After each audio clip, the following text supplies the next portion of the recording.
kita akan masuk pada materi silent act. Sebenarnya apa sih silent act gitu? Kalau kita terjemahkan itu kan acting diam gitu. Jadi sebenarnya itu bukan perkara acting diam, kalian cuma harus acting lalu diam gitu. Sebenarnya itu adalah bagaimana kita berakting dalam satu situasi dan kondisi tertentu tanpa harus berkata-kata.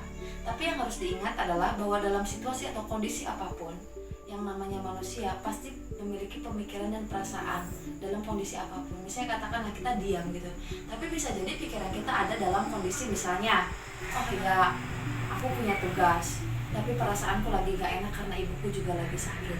Tapi kita ada dalam satu ruang yang tidak memungkinkan mengatakan itu, sehingga kita harus diam. Nah, simpelnya seperti itu. Nah, akhirnya di silent act ini sebenarnya ini kita bukan perkara tidak mengatakan apapun. Bagaimana kita bisa menampilkan perasaan kita atau pikiran kita tanpa harus melalui dialog ataupun kata-kata. Jadi di sini yang diuji adalah bagaimana tubuh kita mulai dari tangan, kepala sampai kaki itu bisa membahasakan itu gitu. Karena sejatinya dalam kondisi sehari-hari kita juga melakukan itu. Nah, itu yang harus kita coba gali seorganik mungkin apa yang kita miliki di situ. Nah, sekarang saya mau coba untuk masuk pada praktik gitu, satu metode silent act. Tapi di sini saya butuh bantuan sebenarnya. Jadi di sini sudah ada yang akan memberikan instruksi untuk silent act. Nah, di sini saya cuma minta yang menginstruksikan ini untuk memberikan satu peristiwa tertentu dan konklusi dari peristiwa, dan saya cuma akan diam untuk mencoba masuk pada peristiwa itu. Dan saya tidak tahu ini peristiwa apa yang akan diberikan, dan ini random gitu ya. Oke, kondisinya adalah kamu sedang duduk di kursi kantor polisi karena kamu terjerat sama kasus narkoba. Ya, kamu tahu betapa sayang ayahmu kepadamu gitu. Nah, kamu tidak tahu bagaimana nanti menghadapinya karena sekarang orang tamu sedang dipanggil menuju ke kantor polisi untuk menemuimu. Nah, ada rasa-rasa apa saja, silahkan bisa kamu eksplorasi tanpa dialog.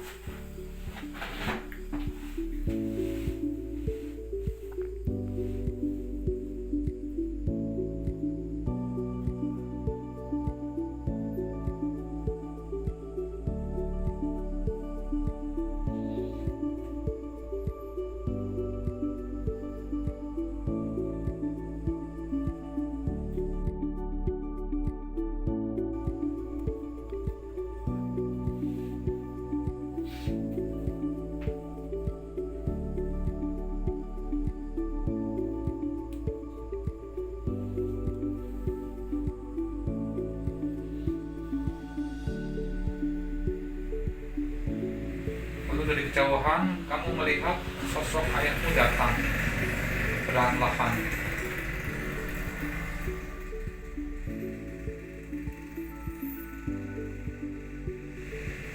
Dia tidak serta-merta langsung menemuimu. Yang dia lakukan adalah dia justru menghentikan langkahnya. Dia berdiri di kejauhan dan menatapmu dengan mata berkaca-kaca.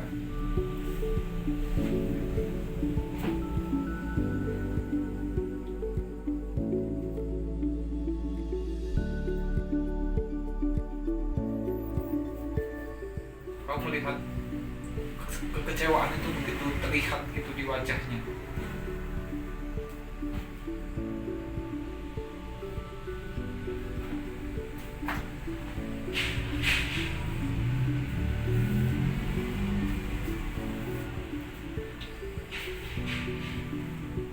Dan tiba-tiba bapaknya jatuh pingsan.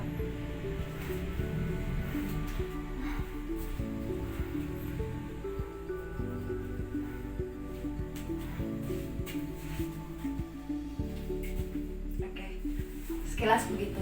Tapi sebenarnya kita di sini nggak bisa melihat bagaimana acting itu sempurna atau tidak. Tapi ada upaya bahwa kita bisa menekan diri kita untuk tidak mendialogkan apapun. Mungkin kalau mau didialogkan, astaga bapakku datang. Tapi cukup bagaimana itu diucapkan dalam hati. Tapi dalam kondisi ekspresi, kemudian kepala sampai kaki, emosi kita bisa menyampaikan itu. Orang bisa melihat bahwa katakanlah misalnya, oke, ini orang gelisah.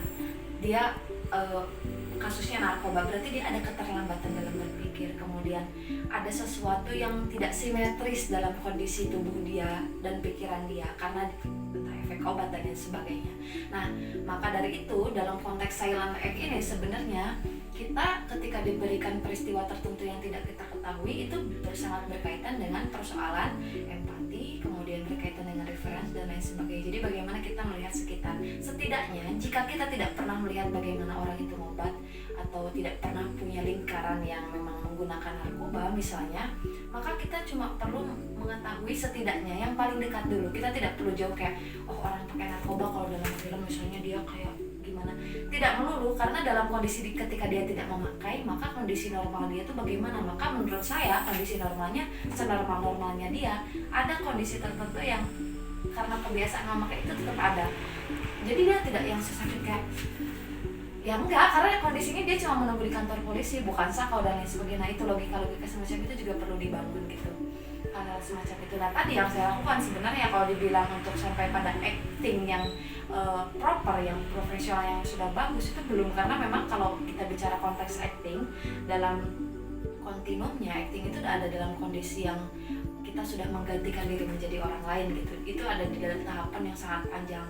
Tapi kalau untuk merespon hal yang sekecil semacam ini adalah pelatihan bagaimana kita memantik diri kita, terutama dalam silent act ini, bagaimana menimbulkan perasaan, pikiran dalam tubuh tanpa ada kata-kata.